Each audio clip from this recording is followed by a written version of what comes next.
Mario Kart. We all know it, and we all love it. Still to this day it remains the highest selling game on the Nintendo Switch, and with the new Booster Course Pass DLC adding in loads of legacy tracks, it's only getting better and better. Currently we've had 4 cups worth of new tracks added into the game, which leaves another 8 cups left to go. That's a whole lot of tracks that we can speculate about, but what tracks from the older games would be the best ones to see reimagined in Mario Kart 8? Well, I've played through every mainline Mario Kart game in order to find out for myself. So I present to you now the best tracks we need to see return in Mario Kart 8. So let's go all the way back to the very start and talk about what tracks I want to see return from Super Mario Kart for the SNES. Honestly, this game is probably the worst in the whole series due to it being massively held back by hardware limitations. It was impressive for its time, but it's the only game here that I think is actually a bit rough to go back to. I actually don't think that any of the tracks here should be featured in any future DLC drops. The best tracks from Super Mario Kart have already been featured either in the base game of Mario Kart 8 or have already been added into it via DLC. It would almost feel like a bit of a waste if any more spots were taken up by an SNES track, but if that were to happen, probably the best candidates would be Mario Circuit 2, which is one of the more interesting tracks due to this jump that you do over a previous section of the track. So you can often see other racers as you jump over them. This was also featured in Mario Kart 7 too, with this jump utilising the glider. It's extremely unlikely that we'll see this though, considering that Wave 2 of the Booster Course Pass already had Mario Circuit 3, and it would be way too similar aesthetically. Koopa Beach 1 is another one that I would pick if I was forced to, just because I think the main gimmick of having to hop across small water streams and actually forcing the player to go through shallow water is interesting, and nothing like that is featured in Mario Kart 8 currently. And then there's Vanilla Lake 1, which has another kind of interesting gimmick with these blocks of snow that you have to drive into to destroy, as well as being slippery because of the ice, and having a section where you can choose to drive around a crack in the ice and cut the corner, or drive around it the long way to grab an item. This one was also featured in Mario Kart Tour, which actually might make it the most realistic to be included in Mario Kart 8 at some point. But now, let's get into the tracks that I actually want to see in the game. Super Mario Kart was a bit of a disappointment, but the next game really kicked things up a gear, and we have a couple of tracks that I'd love to see return. So, let's talk about Mario Kart 64. First up we have DK's Jungle Parkway, and even if you've never played Mario Kart 64, you'll probably still recognise this track because it was also featured in Mario Kart Wii. Despite this being a reasonably simple track, it has some interesting elements with the jump across the river, the fruit that gets thrown at you from the trees if you veer off course, and a narrow bridge where green shells would be very effective before entering a cave with a nice wide turn to drift on. The cruise boat that goes by on the river adds a nice visual flair to the track too, and the Mario Kart Wii version even added tourists to it, which was awesome. The final track that I want to see return from Mario Kart 64 though is none other than Bowser's Castle, and strangely, yet again, this one was also featured in Mario Kart Wii. I really like this one because of the amount of variety it has. You start in an exterior section where you drive through a garden before you enter the castle itself, where thwomps will attempt to squash you as you drive through. You then go across a small bridge with lava under it before doing some tight turns where you'll be able to get drift boosts. Then you go up a spiral tower dropping onto the roof of the castle itself, and then there's a split in the path where you can choose to go left or right before finishing the lap. The big thing that they would probably add with this in Mario Kart 8 is a glider ramp at the top of the spiral section, and they'd probably keep the changes made in the Wii version too, like extending the bridge section slightly and having fire jets blasting out of the lava. Next up we have a couple of tracks from one of the lesser talked about entries in the series, with Mario Kart Super Circuit for the Game Boy Advance. In terms of gameplay and visuals, this one is much closer to Super Mario Kart than anything else, so going into this I wasn't really expecting much. But to my surprise, there actually was a couple of tracks here that I thought had potential, and the first of these tracks is Riverside Park. This has actually never appeared in any other Mario Kart game, which would make it all the more special if it finally got the remake treatment. The main thing that bringing this track into the world of HD would accomplish though, is making its whole vibe stand out more. When I was racing through it, I was thinking that maybe it could have some kind of deep jungle tiki sort of atmosphere. Maybe even set it at night with loads of lanterns and stuff. But in terms of the actual track layout, it has this jump across a river, which could be a glider section. It has loads of turns, which could be turned into hills to give the stage more verticality. It has a couple of bridge sections which could be expanded, maybe have one be a huge arch bridge and the other be a narrow rope bridge or something. And there's also a jump across a previous section of the track, kinda like what we saw in Mario Circuit 2 from the SNES game. The next track is Broken Pier, which again has never appeared in another Mario Kart ever again. This one has a really cool visual theme, with it being set on a haunted pier with loads of volcanoes in the background with scary faces on them. But beyond that, it's also a pretty awesome track to race on too. There's loads of little jumps which you do over broken sections of the floor. There's lots of places where the guardrails have been broken off so you can actually fall off of the track. And there's a really interesting gimmick where the boo enemies can actually latch onto you and steal your coins. Obviously, I'm not sure that they would do this in Mario Kart 8, the boos would probably be used more so as a typical obstacle to avoid, but still, that'd be awesome. This would probably be one of the more difficult tracks in the game due to it having a lot of areas where you can fall off and some tricky turns to make too. I actually really liked this one, and seeing it brought up to a modern standard could be amazing. Next up, we have the game where, at least in my opinion, Mario Kart went from being a good kart racer to an amazing kart racer. This is where things start getting serious and we see some tracks that absolutely have to get put into Mario Kart 8. So let's talk about some of the tracks from Mario Kart Double Dash. There's actually quite a few to get through here, but let's start with DK Mountain, which was also featured in Mario Kart Wii. So to start the race, you drive up a short hill and enter a Donkey Kong barrel cannon which shoots you over to a volcano with a face on it. Already this track should be sold to you, but if you need more, you then race down the volcano over some awesome ramps and enter a more grassy section where boulders will be falling from the nearby cliffs. You then go across a moving rickety bridge and start the whole thing again. Not only is this track just a really fun one with all of the ramps and the boulder gimmick, but also it's really visually varied with the jungle sections and the volcano section. This is probably the best track that we've talked about so far, but to be fair, I feel like I'm going to be saying that a lot from now on. Next we have Wario Colosseum, which despite being one of the best tracks in all of Double Dash, has never been featured in another game, which just feels absolutely criminal. First of all, the theme here is awesome, being this track that looks like it was designed for stunt bikes. But then the actual design of the track is amazing. First you blast over a ramp through a spinning fire ring, then you go up a huge ramp where you need to land on a target to continue racing forward, which by the way would be absolutely amazing with the glider mechanic. You then have a downward spiral which feels awesome to drift on. You have loads of winding paths which sometimes don't have guardrails, and it culminates in this area where you can risk a jump over a gap in the middle of the track or go left or right, being slower but a lot safer.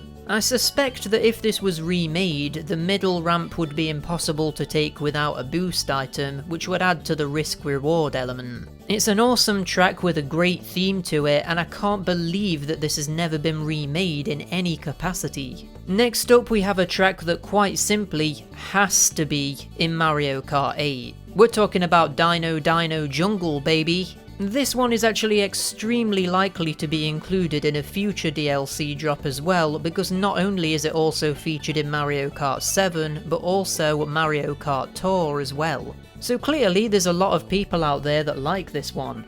It's got a really interesting theme with it being a prehistoric track featuring dinosaurs, but outside of that, it's another one that's just amazing to race on. First you have these tree trunks on the floor that act as makeshift ramps for you to get an early lead. Then you enter this wider area where a goddamn dinosaur is stomping around and you have to avoid getting crushed. Then you have an area with a bridge that splits off into 3 different paths, with one of them being a shortcut underneath the main track. You then enter a crystal cave where there's water jets activating every now and then, which act as an obstacle. And then after that you come out higher up on the track, where you actually come face to face with the dinosaur from earlier. And then finally at the very end of the lap there's these 4 massive water jets that go off in a pattern. So if you want to avoid being overtaken at the last second, you'll need to pay attention to that. Just an outright amazing track here, and if we don't see this one at some point, then I'm gonna kick off. Another highly likely candidate is Daisy Cruiser, which again was also featured in Mario Kart 7 and Mario Kart Tour. Again, I just love the theme of this one, being set on a big yacht as you drive through several interior and exterior parts of it. I actually think that this one has quite an original theme to it, which just on its own would probably make it worthy of being in the booster course pass. But there's also some really interesting sections of this one too. You start on the roof of the ship, where in Mario Kart 7 you can actually drive into this swimming pool and get a boost from it, but in the Double Dash version, this swimming pool acts more so like an obstacle to avoid. After this you enter an area where the tables and chairs are moving around because the boat is turning. After this bit it is kind of a bit straightforward and might be a more simple track than some of the others that we've talked about, but I think we need something a bit more simple to add some variety. Then we have yet another version of Bowser's Castle, and this is probably one of my favourite Bowser's Castles from any of the games. But don't worry, we'll get to which one is my all-time favourite later on. So first, in Double Dash Bowser's Castle, you enter an area with a split in the path where thwomps are attempting to squash you. Fairly standard stuff. But then you enter a room where fireballs are bouncing out of the lava and can hit you on the track if you're not careful. There's a big jump which could be turned into a glider section, an upward spiral staircase, then this amazing room where there's this fire bar rotating in the middle of the track and you need to quickly pick a direction to go to avoid it. Then after a few drifting sections you'll think it's all over before it hits you in the chops with a big statue of Bowser which breathes fireballs right at you. Then as you go around the track and do a quick U-turn to go back on yourself, this same statue will breathe fire coming up behind you instead. A really awesome track with a ton of variety and different gimmicks. I love this one. Then we have none other than Rainbow Road, the first Rainbow Road of the video, which I'm kinda surprised about. Although, to be fair, I guess Rainbow Road from Super Mario Kart and Mario Kart 64 are already in Mario Kart 8. But still, another one wouldn't hurt, right?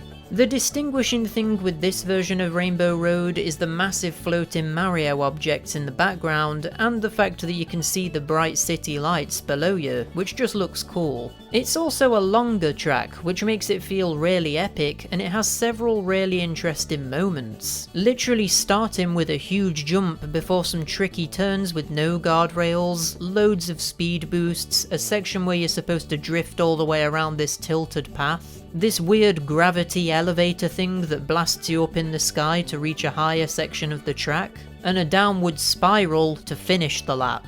It's a really good Rainbow Road, and I would have preferred this to be in Mario Kart 8 over the Mario Kart 64 version, honestly. Both this and Bowser's Castle from Double Dash have never been featured in another Mario Kart game, which just feels wrong to me, so now is the time to fix that. Now, before making this video, I actually hadn't played this particular game very much, and to my surprise, it's actually really good, feeling just like a handheld version of Double Dash in terms of the way it feels. And this, of course, is Mario Kart DS. From this game, I would really want to see Luigi's Mansion make a return. This was also featured in Mario Kart 7 and Mario Kart Tour, so it seems like this one could be a shoo-in for a returning track. While at first glance this probably looks quite similar to Twisted Mansion from Mario Kart 8, I think that there's a few things that separate this track from that one. First of all, there's the obvious fact that it's more closely based on the Luigi's Mansion game, but there's also a much greater emphasis on the outside sections in this track. You'll find yourself having to race through this mud to reach these little islands of road where not only can you grab items, but of course you can move at a normal speed as well. And there's also these trees which use the roots to walk around and cause an obstruction. These things things were really getting in my way for some reason too. If anything, with a remake of this track, I would probably want the interior section of the mansion to be expanded, maybe to more closely resemble the mansion from the game it's based on. I think that could be awesome. Next, we have another classic track with Delfino Square, which was also featured in Mario Kart Wii. Now this is another potentially more simple track, but I just love the whole aesthetic it has. It feels like you're racing through a market town at the seaside, and despite being a more simple track, there are actually a few cool bits here. Like you have this split in the path which both feature insanely tight turns, this bit where there's boxes lying on the road which can slow you down, and most importantly we have this bridge bit which adds some dynamic elements to the track because depending on your timing it can either be a normal road when it's down or it can be up and act as a massive ramp. A really good track with some awesome music too. The next one has to be one of my top picks for the entire list though, because I actually really like this one. It's Airship Fortress, which was also featured in Mario Kart 7 and Mario Kart Tour. Right away the track starts on a high note because there's this bit where you actually approach the airship and have to avoid these bullet bills that are flying at you. You then board the ship itself and have to avoid these little critters that are popping out of the trenches. And then once you get inside the airship, you enter this engine room where jets of fire are moving left and right from the ceiling. You then enter a cannon and get blasted from the ship, spiral down a castle and enter the area where you started. I flippin' love this track because it feels like you're infiltrating a Bowser airship and then rushing out because you get detected or something. It's a really action-packed track with loads of variety. After all of that excitement though, let's get away from the action and talk about another classic track with Peach Gardens, which again was also featured in Mario Kart Wii. This is a much more laid back track, but still an awesome pick because of the tricky turns, the splits in the path, and this maze section where you can easily be ambushed by a chain chomp hiding around a corner. The ending section also has a few Monty moles to avoid too. But like I say, it is a more simple one, but it's carried by its theming, music, and its standout section with the mazes and chain chomps.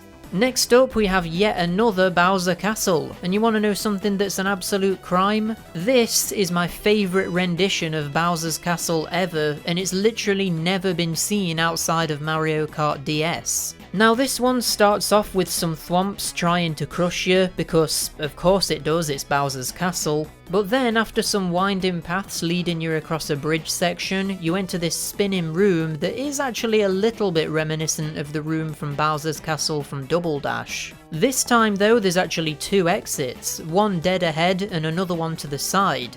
But then after that you go up a spiral staircase before coming out onto this rotating tube which you need to balance on while moving forward in order to make it across. The tube also changes the direction it's spinning every now and then too, so this can actually be quite difficult. But you think that's it? Oh no. After you go through that, you've got this section where areas of the floor are moving left and right above a lava pit and you need to time your movements to fall onto the platforms at the right time.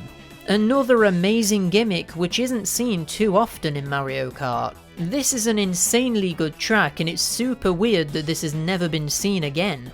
The final track that I want to talk about from Mario Kart DS is a bit of a weird one because there is actually a catch with it where I would only want this to be included if they added anti-gravity to it. This is something that they don't seem to be doing very much with the DLC tracks for some reason, so take this one with a pinch of salt. This final track from Mario Kart DS is none other than Rainbow Road, which yet again has never been featured in another Mario Kart game.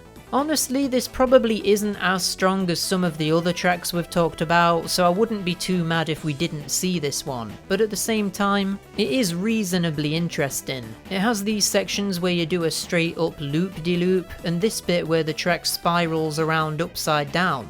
And I just think that this clearly lends itself so well to the anti-gravity mechanic that it would be silly to not utilise it here. A nice little detail here is that the spiral road actually goes through the middle of the loop-de-loop as well. So in theory you might see someone on the loop-de-loop at the same time that you're spiralling around, which would just look awesome. Other than that though, this one is a fairly standard affair, just lots of turns with no guardrails. It is fun, but now that we've seen anti-gravity used loads of times in Mario Kart 8, this track probably doesn't stand out as much as it did at the time. Now we move on to potentially the most beloved Mario Kart game ever made, at least from my experience, and it is of course Mario Kart Wii.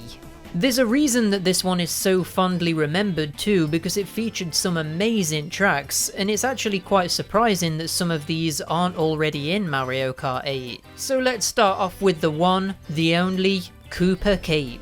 Also featured in Mario Kart 7 and Mario Kart Tour, I think this is another one that's almost certain to be included at some point. Not only is it an absolute classic, but it's also just amazing. So you start at this lovely looking waterfall section where you do a jump across a cliff. Then after a short ride you enter this area where there's a water stream going down a hill that has loads of splits in the path. Staying with the flow of water makes you move a bit faster though, so I always tend to try and stay with it. You then enter this underwater tube where there's these spinning electric fans which you need to be really careful to avoid as you ride through. Not only does this track have some interesting gimmicks with the water and the electric fans though, but it just looks amazing. Not only with the outside areas, but also even in the underwater tube, you can see all sorts of creatures swimming around, and it just looks so serene. It's a location that I would want to visit in real life, so the least you can do is take me there in Mario Kart 8. The next track is yet another classic, and don't you know, it's yet another one that appears in Mario Kart 7 and Mario Kart Tour, and it is of course Maple Treeway. Yet another one that's highly likely to appear somewhere in the booster pass. This track not only has a cool autumn aesthetic to it with falling leaves and a nice orange warm hue to it, but it's also fun to drive on too, starting with a barrel blast up to a tree, with you then drifting as you climb higher and higher up it. You then reach the top where there's this open area which can get really chaotic with items, but not only that, there's two massive wiggler enemies running around too. After getting past this, you then begin the race back down the tree, driving across its branches, and you can even bump into these leaf piles which can contain items that could both help or hinder you. We have a narrow bridge followed by a big jump which leads us to this weird bouncing net that you can trick off of. Interestingly, right at the end of the lap, there's actually a split in the path here too, with you being able to go straight down the middle and follow the direct route, or go left or right and be led to another ramp that you can trick off of. I wouldn't be surprised if in Mario Kart 8 these ramps at the end enabled you to fly with the glider too, which would be pretty awesome. Overall, it's just a great track with some awesome gimmicks. Now we have what I probably consider a more underrated track from Mario Kart Wii, and probably my favourite out of every single desert track in the entire series. That's right, we're talking about Dry Ruins, which by the way has only ever appeared in Mario Kart Wii. One of the things I love about this track is how it's actually quite dynamic. As you go from lap to lap, you'll notice that the track actually changes a bit, with pillars falling to create ramps, and even a pit that slowly fills up with sand coming from the ceiling, causing more and more of a hindrance as the race progresses. Other than that, you have a ton of twists and turns with these pokey enemies getting in the way, but also some bats too. Visually, I think this is one of the more interesting desert courses too, because not only does it have the standard exterior sections, but also the interior tomb section too, which really mixes things up. It's a really good track, and I'm honestly surprised that this one has never been remade. Speaking of courses which have never seen the light of day since Mario Kart Wii, next we have DK's Snowboard Cross. And I would imagine a lot of people right now are saying, I don't remember that track. And that's because it's actually called DK Summit in NTSC regions. Weird how it's got a different name depending on where you're from, but don't worry, the track itself is just as good no matter what region you're from. Once again, I would probably say that this is one of the better snow-themed tracks in the entire series, although the selection of snow tracks is much better than the desert ones in my opinion, so this one has a lot more competition. So the gimmick with this is that it's set on a skiing resort, so you start at the base of a mountain where there's a ski lift, and you blast straight to the top and then have to slalom your way back down, avoiding treacherous gaps, loads of insane jumps and piles of snow which can easily slow you down. Admittedly, this track probably would lose a lot of its personality with the translation to Mario Kart 8, because I doubt that they would bring back all of the half-pipe jumps that you could do in Mario Kart Wii. But even so, I'm sure with enough tinkering, it could still be awesome. And the last track I want to see return from Mario Kart Wii is a more sort of chilled out and simple one, but I just like its vibe, okay? It's Daisy Circuit, which yet again has only been in this one game. So this track takes place at a sort of seaside town at sunset. It has very wide roads which are awesome to drift around, and a couple of bits where it's way more optimal to stick close to the inside wall. There's actually an elevated bit of road on the inside of the track which incentivizes you to actually try and stick to it, but if you fall off, you can't get back there. There's a lighthouse bit with a hairpin turn, and yeah, while in the grand scheme of things this is nothing all too exciting, it just feels great to race on. Plus, Daisy has a real lack of her own tracks in Mario Kart 8 right now, so let's give her some in the booster pass. Now we move on to the last game in the series we've got left to talk about, and potentially the most underrated game in the entire series, with Mario Kart 7. Quite honestly, Mario Kart 7's track selection is probably the best that we've seen. Almost every single one of the original tracks is an absolute gem, and I really think that this game deserves a lot more credit than it gets. So, let's talk about what makes some of these tracks so great. Seeing as we've just talked about a Daisy track, it only makes sense to start off by talking about yet another Daisy track. But this time, it's Daisy Hills. This one has actually appeared in Mario Kart Tour, making it a very likely candidate for a booster pass contender. So this track is set in a little town hidden in a nice mountain valley. You begin the race in the town itself, but then go up a series of these wooden ramps to get to a short mountain section where these goats will attempt to block your path. You then do a glider sequence where you can choose to be risky and go to the left of a windmill as you attempt to avoid its blades, or take the safer route and trick off of a fountain as you re-enter the village. It is a very short track, but once again, I just really like the atmosphere it has. And actually with this one, I do think that there's enough going on with its design and its visuals to make me want to see it in Mario Kart 8.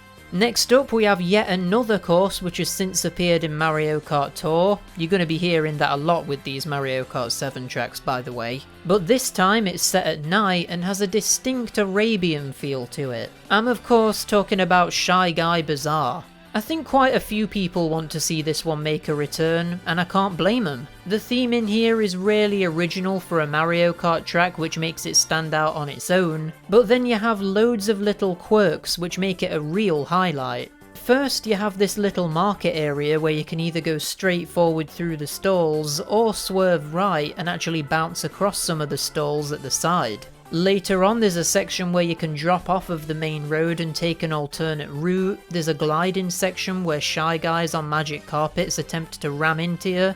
And there's also these weird moving pots which actually drop items if you smash into them. It's a really good track and I'd love to see it make a return. Next up, we have a little bit of a strange one, because, and correct me if I'm wrong on this marks the first track in a main series Mario Kart game which is based on a separate series. I am of course talking about Wuhu Island Loop, which features none other than Wuhu Island, which is the location most prominently featured in the Wii Fit series. This track is actually called Wuhu Loop in NTSC regions, so if the name sounds a bit strange to you, that's probably why. Now, this track is a very interesting one because it's one of the very few tracks in the series that doesn't feature laps and instead is broken up into sections, which ends up making it feel incredibly varied to race through. It's also never been seen outside of Mario Kart 7, and this makes me really want to see it again. Whether Nintendo would actually want to reference Wii Fit though is a bit of a mystery. especially considering that we now have a kind of replacement for it in the form of Ring Fit Adventure. But hey, they still reference it in Super Smash Bros, so I guess it's fair game. Beyond all of these little interesting facts though, the track itself is really great, and seeing this familiar location from a brand new perspective was just so awesome. I mean, everything that we saw on Wuhu Island in Wii Fit is here. You have the bridge, a Wii blimp, a tunnel, a mountainside path, some insanely risky shortcuts and alternate routes. There's vehicles on the road which act as obstacles, you see the lighthouse, and you end the race by looping all the way back to where you started. Is the track somewhat just some massive fan service for Wii Fit fans? Maybe? But does that also make it an awesome track? Yes. Get it in Mario Kart 8.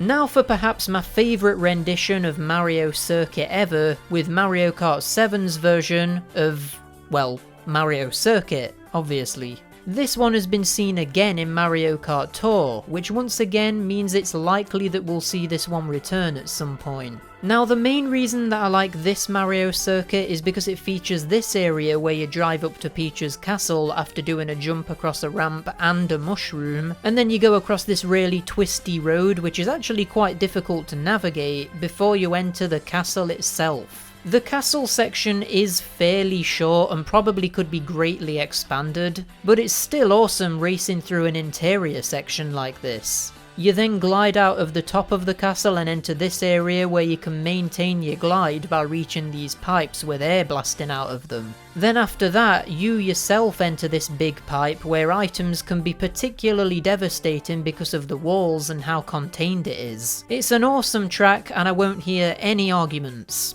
Next up we have another track which is named something different depending on where you live. So to me, this is Wario's Galleon, but to an NTSC resident, you'll know this one as Wario Shipyard. Personally, I prefer the name Wario's Galleon here, but you can argue about that in the comments if you disagree.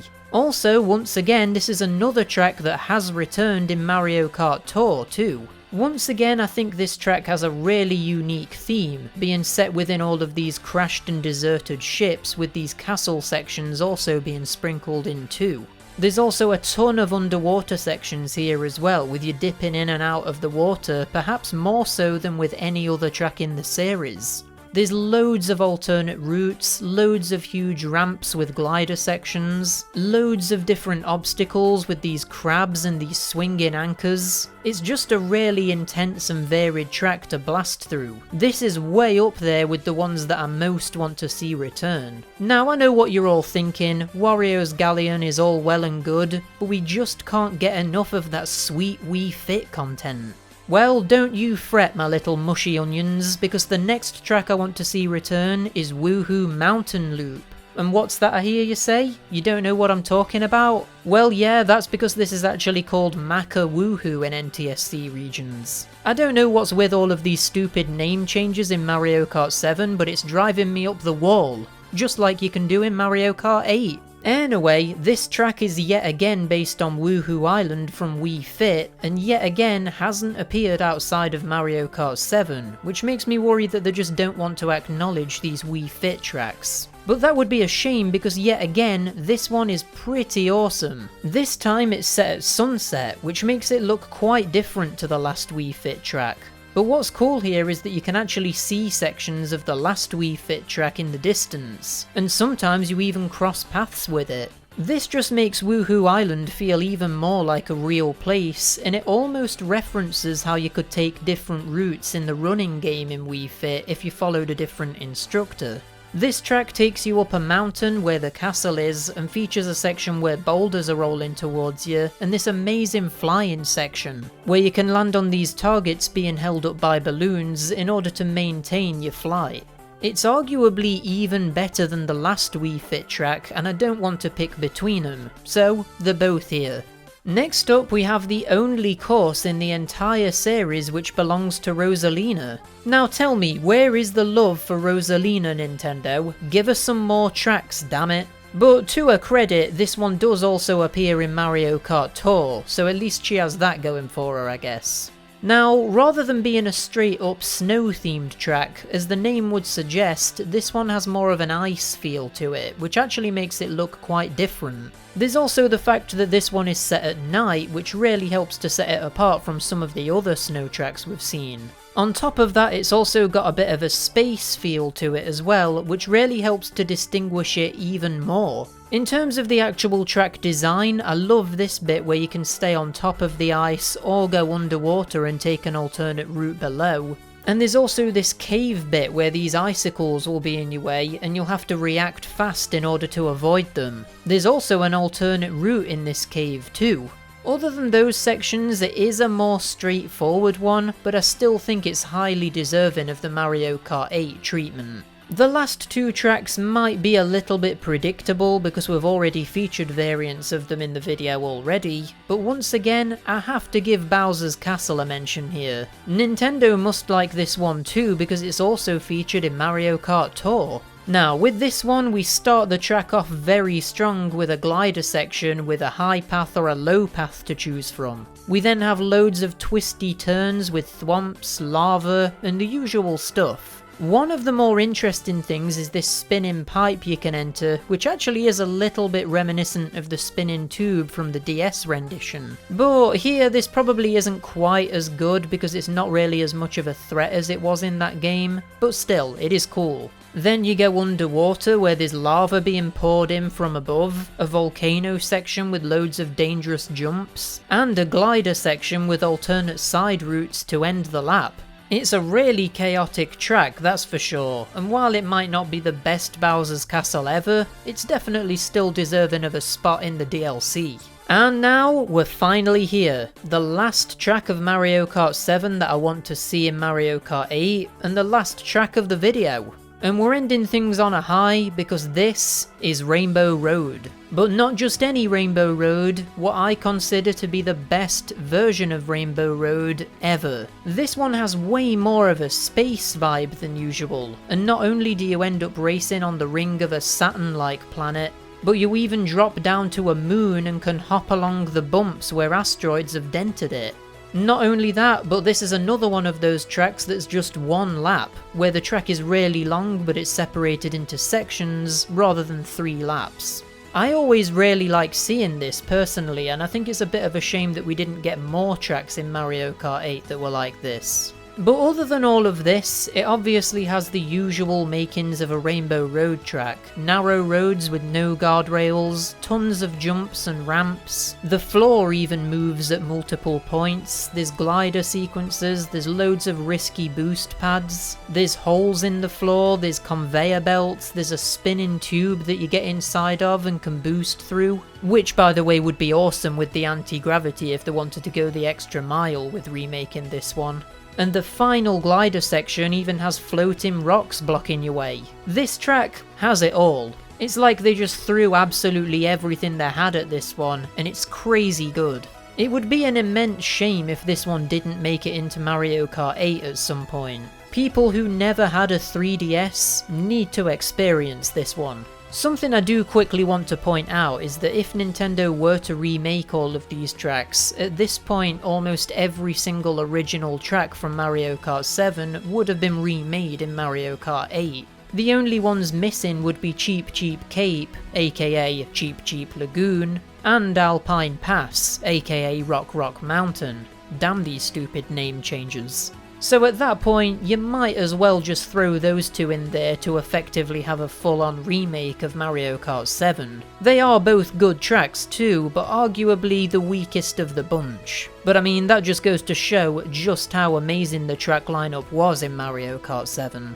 Anyway, with all of that out of the way, we're finally at the end of the video. You might have noticed that I haven't talked about any of the tracks from Mario Kart Tour, and the reason for that is that A, I don't really like it too much, and B, it's not actually easy to play all of the original tracks from that game because the tracks available rotate over time. So there's actually loads of them that I've never experienced. But clearly, if the booster pass continues like it has, there's going to be an average of at least one tour track per cup. Which is fine, but just don't forget about all of these other amazing tracks for God's sake. Let me know in the comments what track you most want to see return in Mario Kart 8. Have I talked about any tracks that you didn't know about or had forgotten about? Let me know. Give the video a like if you enjoyed it, and why not subscribe too? It doesn't cost you anything, you great big cheap. And I'll see you in the next one. Bye!